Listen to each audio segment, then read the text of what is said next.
bilis ah. After 2 weeks namin bakasyon. Uy, kahapon wala pang dingding. Yan, para na siyang ina-assemble. Yan, kabit na lang ng kabit parang puzzle.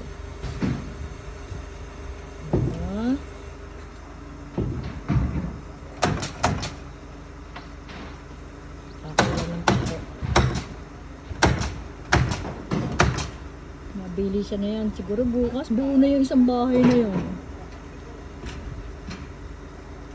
Galing. Ibababa na.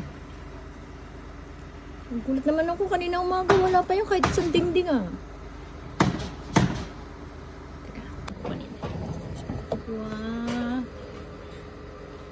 Nagkakaroon na kami ng kapitbahay.